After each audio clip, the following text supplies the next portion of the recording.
Saya lanjutkan ya.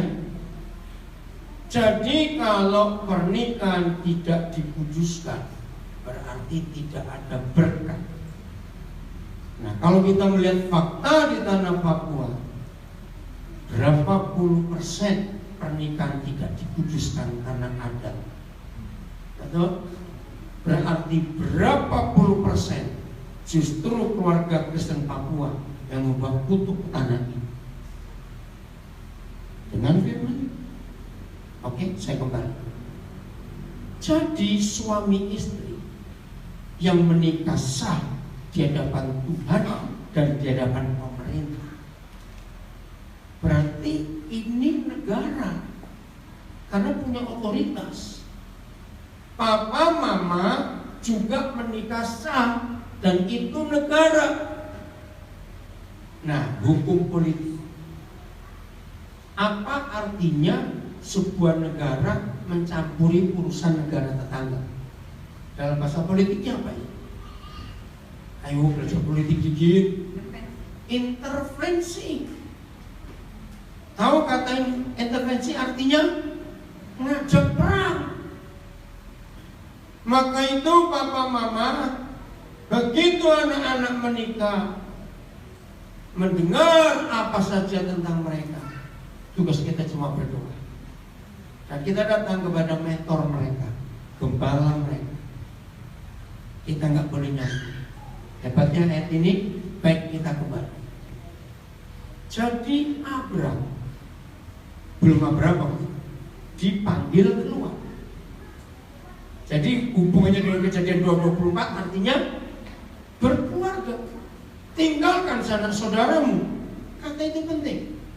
Siapa sanak saudara? Ya kakak adik, ya orang tua. Tinggalkan. Abraham dengan Sarah hidup sendiri dengan Tuhan. Amin. Ayat 2 Kejadian 12. Apa dampak pernikahan itu? Oh, enggak main-main. Nah, cepat Kejadian 2 ayat Kejadian 12 ayat 2. Aku akan membuat engkau menjadi bangsa yang besar. Ya, terus. Dan memberkati engkau. Terus. Serta membuat namamu masyhur. Ya. Dan engkau akan menjadi berkat. Katakan amin. Jadi Kejadian 2 ayat 24 itu diterjemahkan, diwujud nyatakan, dijabarkan lewat Kejadian 12. Ketika Yahweh Tuhan memanggil Abraham keluar, meninggalkan keluarga orang tuanya dan sanak saudaranya untuk menjadi berkat karena sudah diberkati.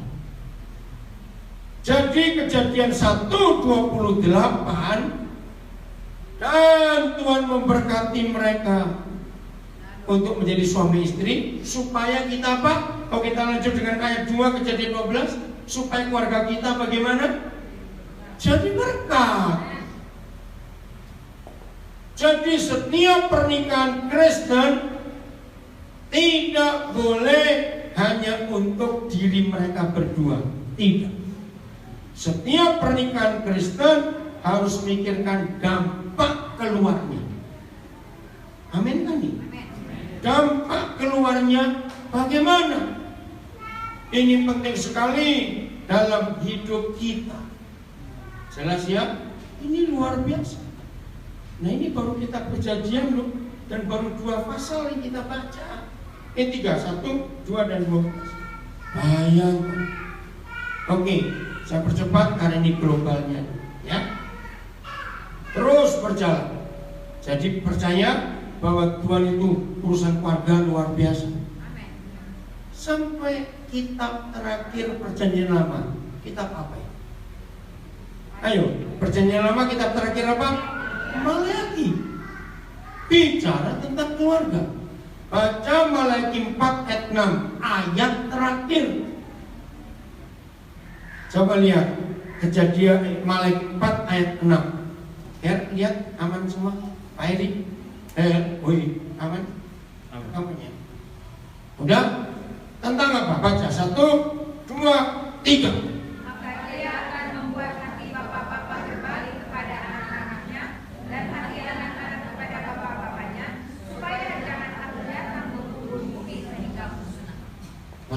sakti. Selesai perjanjian lama. Tentang apa? Keluarga.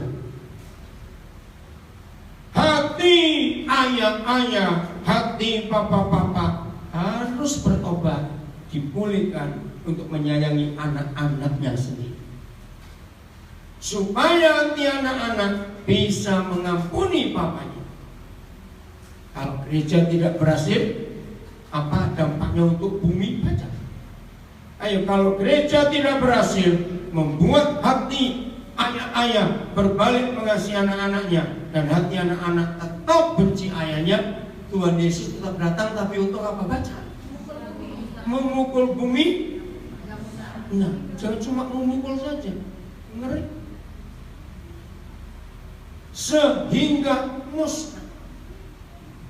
Menurut firman ini, iblis sudah pegang pemicunya. Tahu ya? Triggernya. Apa?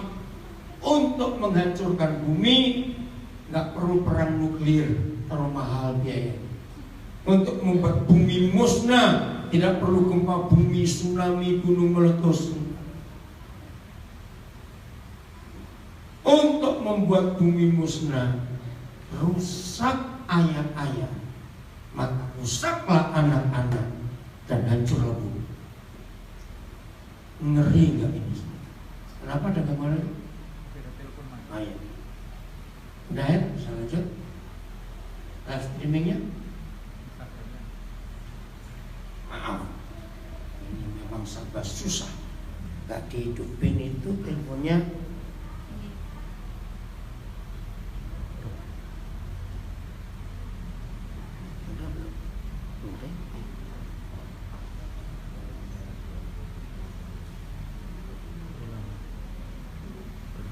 Ya, membaca cerita, maaf. Sekarang ngerti ya saudara betapa luar biasanya dampak keluarga yang hancur. Siapa yang hancur? Bumi. Gak main-main. Maka itu persis Kejadian 12. Keluarga yang diberkati akan memberkati bumi. Tapi keluarga yang terkutuk dan berantakan akan membuat bumi musnah. Jangan lupa. Itu konsep perjanjian lama. Ngeri sekali. Begitu kita buka perjanjian baru, Injil apa pertama kali? Ayo, begitu kita buka perjanjian baru, Injil pertama Matius. Ayat pertama bilang apa? Lihat. Tentang apa? Keluarga. Ngerti nggak?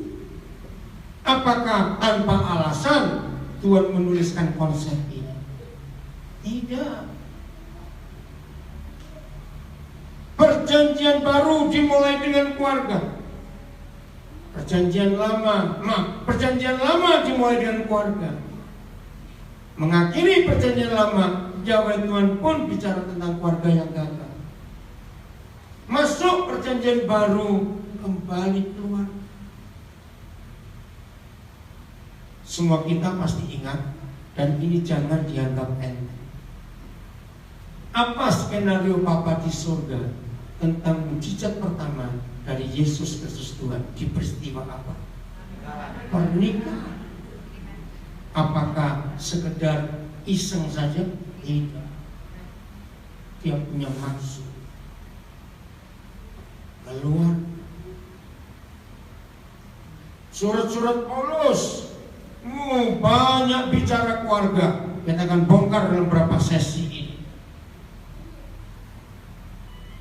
Kitab Wahyu diakhiri dengan keluarga, yaitu Wahyu 19. Akhirnya semua pernikahan yang benar di dunia berhak menikah dengan Yesus Kristus anak domba itu. Wahyu 19 mulai ayat 6. Apa judulnya? Saudara lihat. Wahyu 19 ayat 6. Perjamuan kawin anak domba. Jadi istilahnya siapa yang mantu? Siapa yang mantu? Ngerti katanya? Papa di surga yang mantu anaknya. Saudara, ini luar biasa. Ini konsep. Dan saudara akan heran. Selama ini gereja-gereja karismatik Pentakosta tidak henti-hentinya meneriakkan Yesus itu Raja segala raja. Teriakan 3 kali, Dia itu Tuhan segala Tuhan. Betul.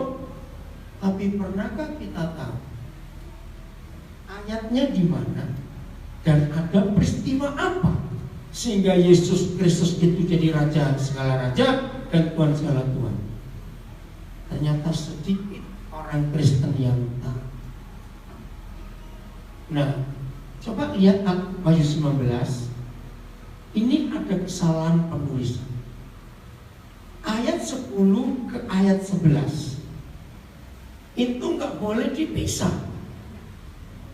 Itu masih satu perikop. Ngerti nggak? Coba lihat Alkitab saudara. Matius 19 ayat 10 selesai bukan? Loh, baca, lihat Alkitab saudara, ya atau tidak? Nah, lalu ayat 11 di judulnya apa? Firman Tuhan, dan itu salah. Coba mulai hari ini saudara baca satu paket. Wahyu 19 ayat 6 sampai ayat yang keberapa terakhir perikop itu? 15 atau 16?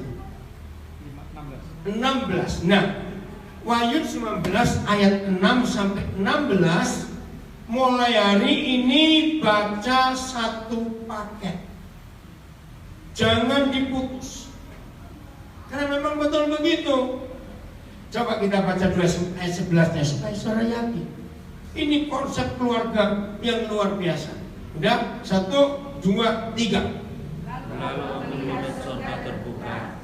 Sesungguhnya ada seekor kuda putih yang ia menungganginya bernama Yang Mulia dan Yang Benar. Nah, sampai ayat 11 kan gak nyambung.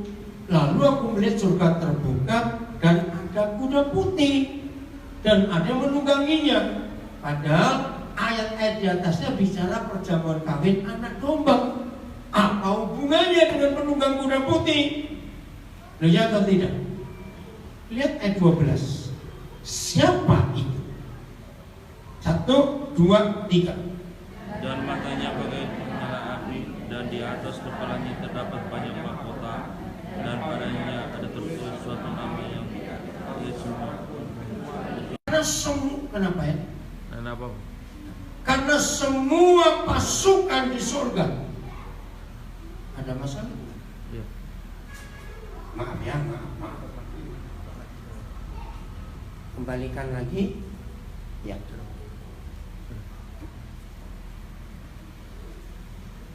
Saudara perhatikan ini. Mana urusan pengantin tadi?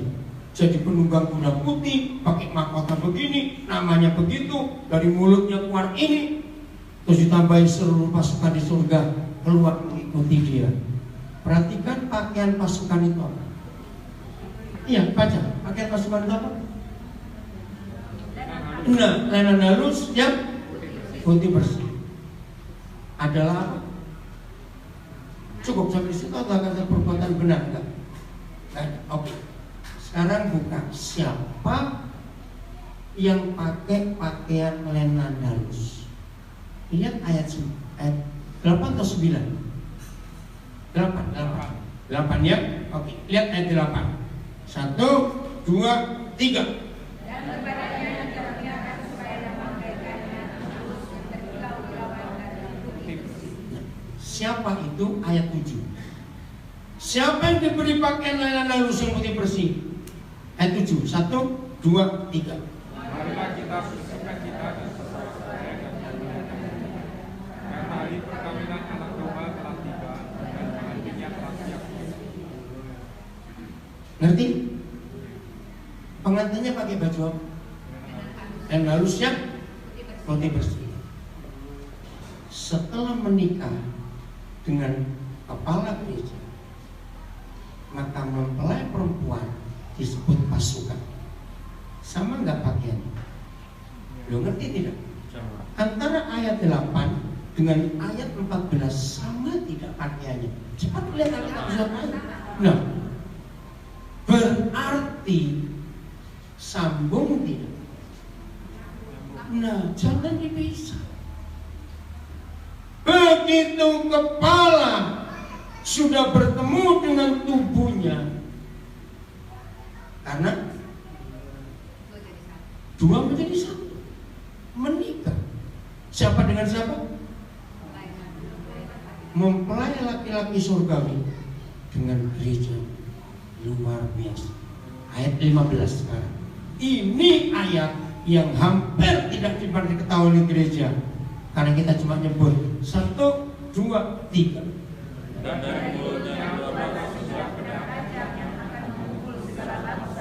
Dan dia akan mengembalakan mereka dengan gada besi, dan dia akan mengeraskan yaitu kegeraman murka Allah yang maha. Ayat 16 ini dahsyat. 1, 2, 3. Dan pada jiwanya mereka hanya suatu nama itu, raja-raja kuat yang bersih. Inilah satu-satunya ayat dalam seluruh Alkitab yang memberitahu kita bila mana, kapan, mengapa Yesus Tuhan punya pangkat rajanya raja-raja dan Tuhannya Tuhan-Tuhan yang lain. Jawabannya ketika dia menyatu, menikah dengan gereja. Bapak, kiranya kalau kebenaran ini terbuka, jangan ada orang yang marah lalu kecewa, apalagi meninggalkan Tuhan dalam nama Yesus. Saya harus buka rahasia ini. Maafkan saya. Kepada yang sudah pernah cerai, maafkan saya, bukan saya yang bicara. Maka itu jaga pernikahan kita supaya tetap kekal sampai Yesus datang. Oke, sebelum itu saya lanjut. Sekarang kita tahu mengapa satu-satunya lembaga yang paling dibenci oleh iblis, keluarga, sangat dibenci. Catat ini. Kenapa iblis benci keluarga? Mengapa iblis berusaha merusakkan pernikahan? Karena mereka lebih teliti baca Alkitab daripada kita. Saya ulangi, setan-setan itu lebih teliti membaca Alkitab daripada kita. Maka itu ayat-ayat vital, poin-poin penting itu dilemparkan ke kita lagi untuk dia menghancurkan kita. Salah satu adalah pernikahan.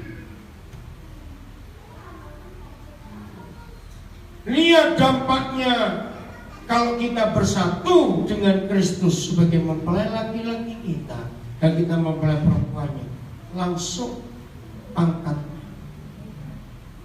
Oke, nanti ya lagi sekali simpan. Yang menarik buat kita pelajari, ada 2 tempat penulisan pangkat itu, di mana dan di mana menurut ayat 16. Penulisan pangkat itu di mana dan di mana? Jubahnya dan pahanya. Ya, jubah itu di dada. Nah, kalau itu masuk akal. Karena sampai hari ini semua pangkat kan ada di jubah. Betul tidak? Tapi kalau di paha itu kan lucu. Lu ya atau tidak?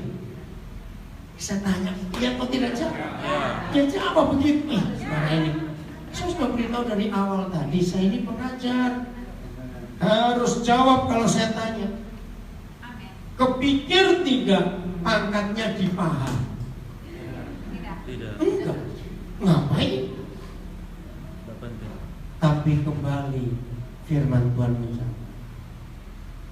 Berarti nama itu menunjukkan otoritas tidak? Yang dijubah. Betul? Contoh kecil. Kalau saudara pernah baca Yesaya 9 ayat 5, itu hebat sekali jenjangnya.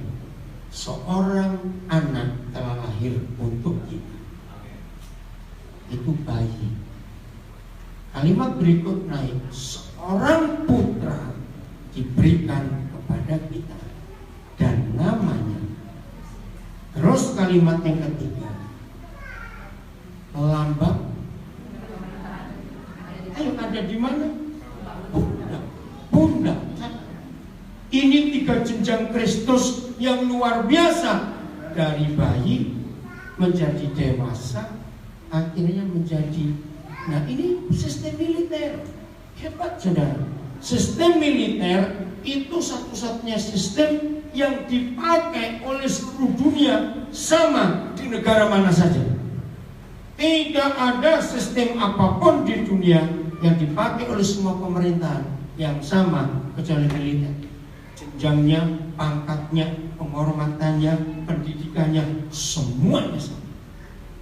Lihat, mau berapa strip, mau berapa balok, kalau masih di lengan. Ngerti nggak maksudnya? Tapi satu titik saja istilahnya di pundak. Ngerti nggak saya tanya ini? Ya jawab, aduh, sini aja ngomong. Oh, terpukau, ya jawab, kamu terpukau supaya saya bisa lanjut. Maka itu ketika setan berhasil membuat Yesus tetap anak-anak, tidak pernah menjadi putra dan tidak pernah menjadi berpangkat tinggi di pundaknya. Ketika banyak gereja masih menganggap Yesus bayi, itu penghinaan habis-habisan. Lihat Yesaya saja, ada 3 jenjang yang berbeda. Saya dapat rahasia itu tahun 94 yang lalu. Luar biasa. Kalau Yesus kita sudah raja segala raja, berarti mempelainya disebut mempelai siapa? Raja segala raja. Permaisuri, betul. Tapi kalau Yesus masih anak-anak, nggak mungkin anak-anak kawin goblok. Maaf saya berkata, betul. Saya marah kepada gereja yang terus mengecilkan Yesus. Itu kejahatan besar dan keuntungan iblis. Apalagi Yesusnya digendong terus, itu kurang aja. Karena Yesaya menulis, siapa yang gendong siapa. Nah, sampai masa tua itu kan penghinaan. Banyak gereja goblok, saudara, maaf. Tidak melihat Alkitab sebagai kebenaran, tapi mengikuti tradisi. Saya tidak pernah takut melawan yang salah dan menyatakan kebenaran. Saya tidak pernah takut. Sampai kapan kita dibodohi oleh teolog-teolog yang tidak bertanggung jawab, hanya mengkhotbahkan doktrin, bukan kebenaran. Bedakan, 100% doktrin itu dari otak manusia, kebenaran itu dari Tuhan. Bedakan ini. Amen. Apa buktinya? Doktrin selalu disanggah dan diperdebatkan, dan hasilnya perpecahan. Kebenaran nggak perlu disanggah, nggak perlu diperdebatkan, dan hasilnya mempersatukan. Itu beda doktrin dengan kebenaran. Catat itu baik-baik. Doktrin menguasai gereja karena perpecahan masih terjadi sampai hari ini. Ya. Karena doktrin. Tapi kebenaran itu beda. Oke, saya lanjut. Kenapa dipaham? Saya bingung. Ternyata ada firman. Efesus 1. Efesus 1. Ayat yang ke-21 sampai 23. Pak itu harus berkaca berapa ke ayat kok? 1 jam nih. Apa bisa? Enggak. Edo kalau enggak naik taksi aja ya, enggak apa-apa ya. Nah, jangan. Enggak apa-apa, supaya kamu dengar firman. Amin. Bagus. Ada taksi enggak di depan sini? Ada yang punya tahu kenalan taksi atau apa? Bapak Pendeta Edo, siap ya? Kira-kira 1/4 jam lagi lah ya. Takut macet itu. Oke ya? Kenapa? Jangan, justru abang harus dengar sini. Yang mau pulang biar pulang. Enggak boleh. Mau ngantar. Oke, dengerin. Atau tetap mau berangkat. Nanti Ibu Enda yang menyampaikan ke suami. Oke, nanti aja boleh. Udah, Efesus 1 21, 22, 23. Kita baca per ayat. 1, 2, 3.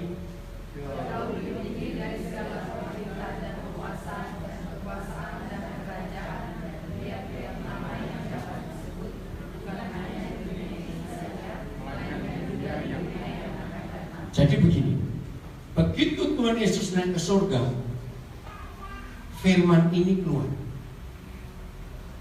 Tuhan Bapa di surga menempatkan, mendudukkan, memposisikan Yesus Kristus Tuhan jauh lebih tinggi. Tolong rekan-rekan hamba Tuhan, pengkhotbah majelis, kalau kita ngajar, intonasi itu menentukan isi. Ngerti? Jadi kalau kita baca jauh lebih tinggi, jauh lebih tinggi, dan artinya intonasi harus jelas, jauh lebih tinggi. Itu posisi Tuhan Yesus setelah dia naik ke surga. Dari semua yang ada di dunia ini dan di dunia akan datang.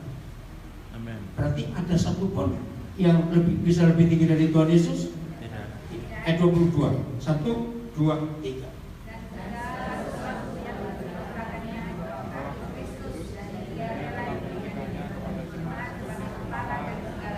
Nah, ayat 22 harusnya pakai istilah manajemen. Nah, itu ilmunya keluar semua. Aduh, saya bersyukur kepada Bapa di surga. Mengenal firman Tuhan, ternyata ilmu pengetahuan. Abang lagi ya? Satu jam Pak. Udah? Keluar lagi? Enggak. Keluar lagi, terus masuk ke Instagram.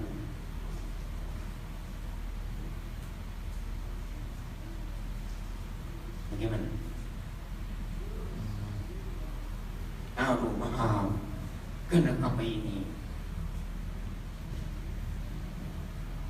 Terus keluar.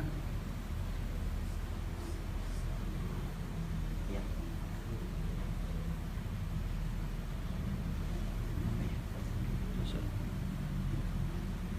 Ini. Oke. Live. Ada live. Ya, start. Maaf ya, sinyalnya. Kalau kita belajar manajemen, ayat ini luar biasa. Ingat tadi kita sudah ketemu psikologi, apalagi tadi lupa politik, ya, apalagi tadi hukum, ya luar biasa. Ini syarat manajemen. Manajer yang benar, manajer yang baik, manajer yang hebat, itu bukan karena sekolahnya di Amerika atau gimana, tidak. Manajer yang hebat, manajer yang benar kalau bisa membagi tugas kepada yang dipimpin. Istilah bahasa asingnya memberi job description. Nanti kata itu ya, pendelegasian. Seorang manajer pemimpin yang benar tidak boleh one man show. Apa-apa dikerjakan sendiri, tidak boleh. Itu pemimpin gagal. Nah, ketika Tuhan Yesus sampai ke surga, duduk di sebelah kanan tahta Tuhan, job description-nya jelas. Menurut ayat 22, Yesus sebagai apa? Ayo baca, Yesus sebagai apa? Kepala. Gereja sebagai apa? Iya, sebagai apa? Tubuh. Dan ini jelas. Dan hebatnya Tuhan Yesus, dia mau ngerecoki kita nggak? Kata ngerecoki kita, dia mau ngeributin kita nggak untuk job description? Tidak. Dia tunduk kepada urusan yang Papa Surgawi beri. Pakai itu kata itu. Dan Yesus diberikannya. Nyanya siapa yang memberikan itu? Apa di surga? Betul?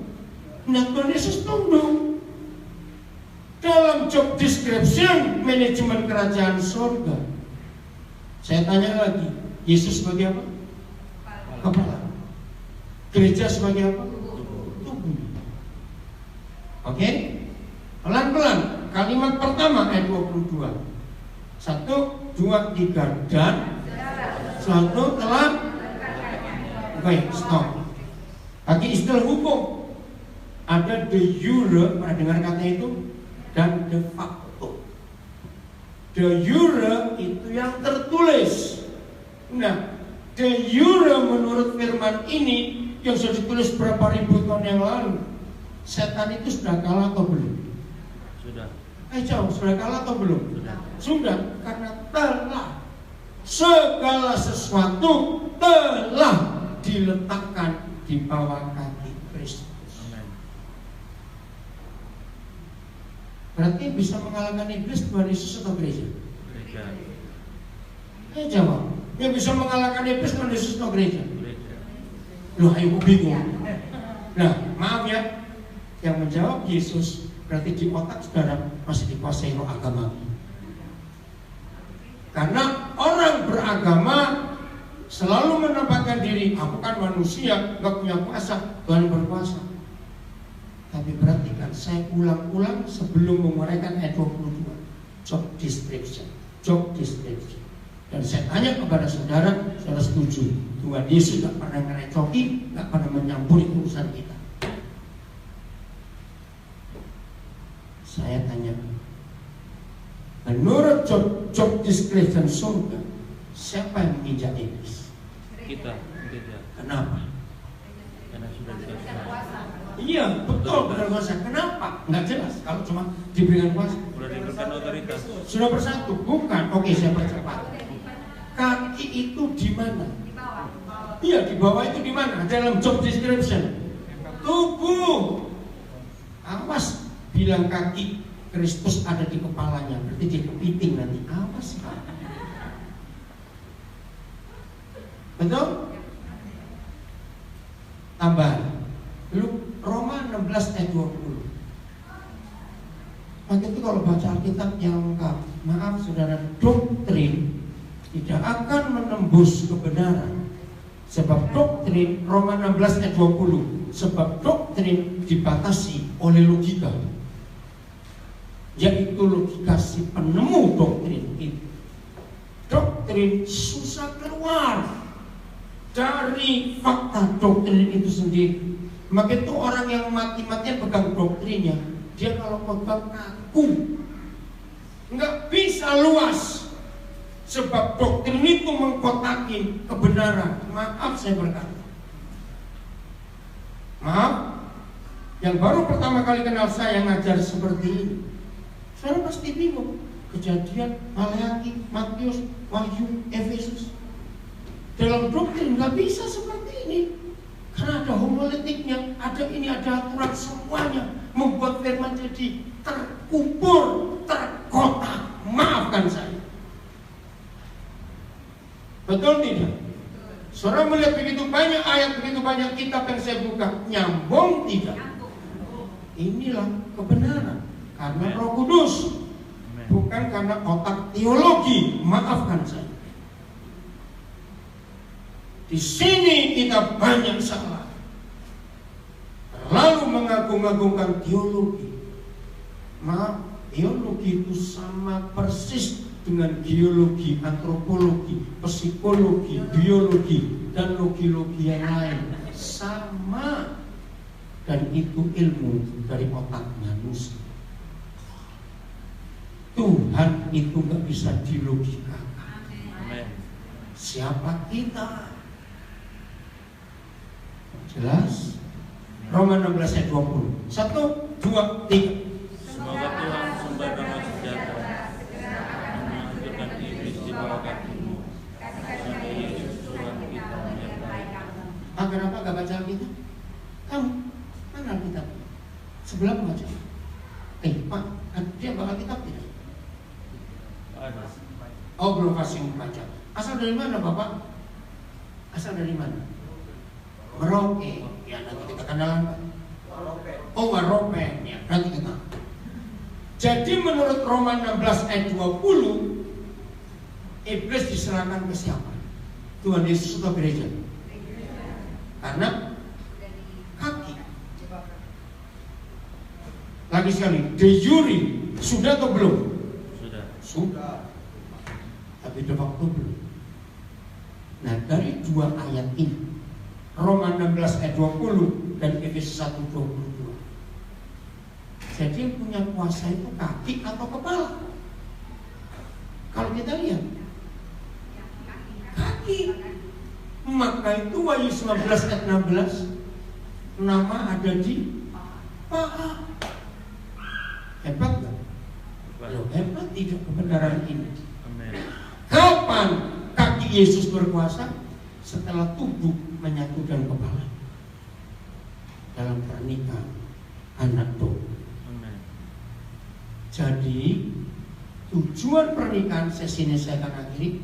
Nanti siapa yang bertanya, tujuan pernikahan itu bukan stop untuk kita berdua, ada dampak kelanjutan. Amin. Nah, untuk ini saya minta maaf tadi. Jangan marah ya yang sudah pernah gagal. Kita lihat ayat, kembali ke Wahyu 19, ayat berapa itu? Ada ayat berkata, berbahagialah yang diundang ke perjamuan kawin anak domba. Cepat lihat, ayat berapa? Bertahun-tahun saya mencari rahasia ayat itu. Kenapa? Ayat berapa? 7.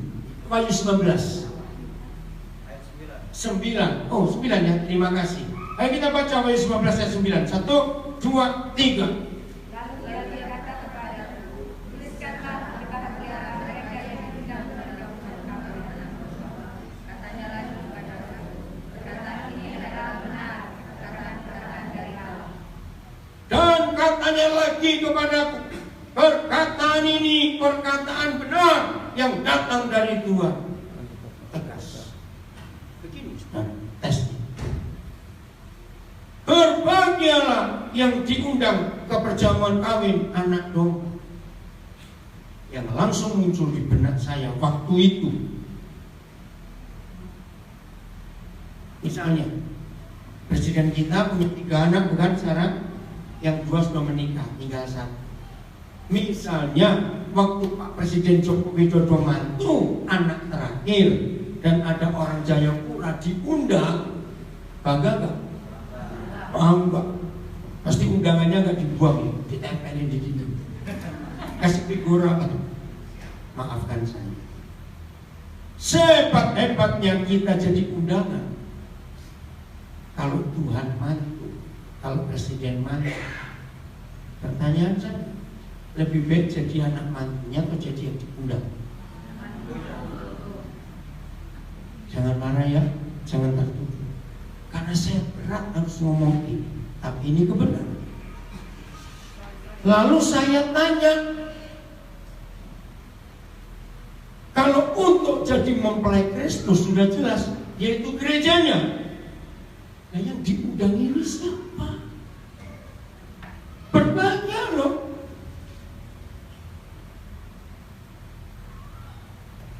Ternyata ada ayat dalam 1 Yohanes, saya lupa 1 Yohanes berapa, yang berbunyi demikian. Bagaimana kamu bisa mengasihi yang tidak kelihatan kalau kamu nggak bisa mengasihi yang kelihatan? Nah, dengar ayat itu. Lagi sekali, jangan tertuduh ya.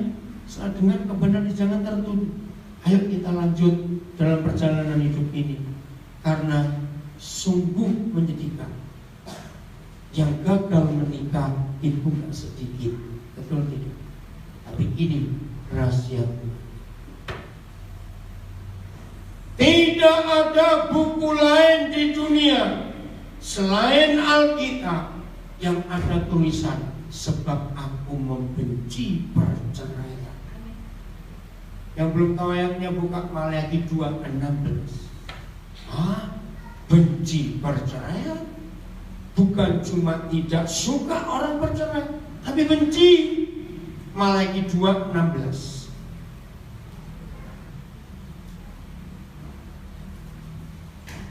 Lagi sekali, jangan secara kecil hati, kecewa, tidak. Ayo tetap kita bersuka cita, karena toh berbahagia. Yang jadi undangan waktu Kristus menikah dan surga mantu adalah kita. yang pernah gagal pernikahan kita di dunia ini. Hukumnya tadi itu, kalau kamu dengan yang kelihatan nggak lulus, bagaimana mau menyatu dengan yang tidak kelihatan? Berarti jangan tersinggung. Ayo kita maju. Jangan berkata, berarti nggak masuk surga. Baca baik-baik. Berbahagialah. Betul tidak?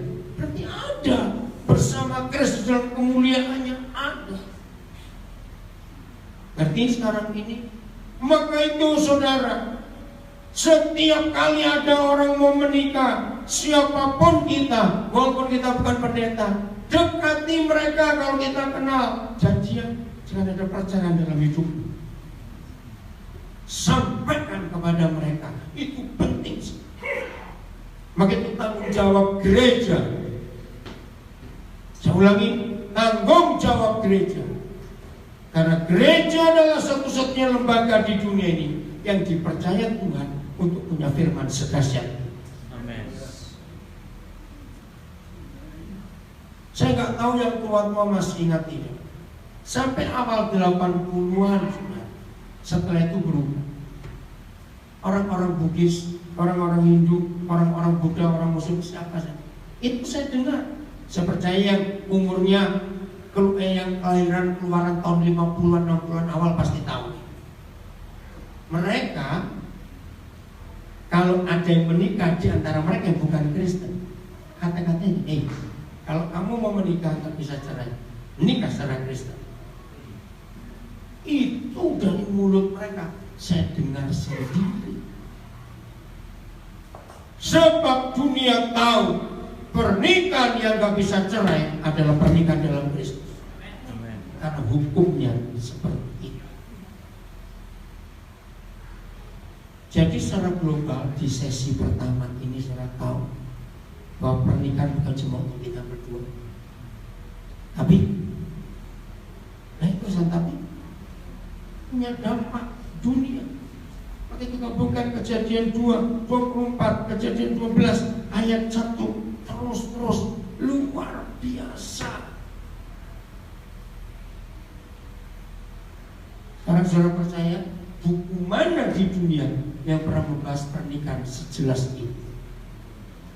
Tidak ada. Kitab suci agama apapun tidak ada. Bahkan satu-satunya kelompok manusia di dunia yang Tuhannya menikah dengan manusia cuma kekristenan. Catat itu baik-baik. Itu ayo kita hidup dalam kebenaran. Walaupun saya tahu kebenaran ini, tapi yang pernah gagal gak bisa disalahkan. Maka itu yang belum menikah, jaga diri jangan sampai gagal. Saya tetap mendoakan, saya tetap mintakan berkah kalau ada pernikahan yang sudah salah.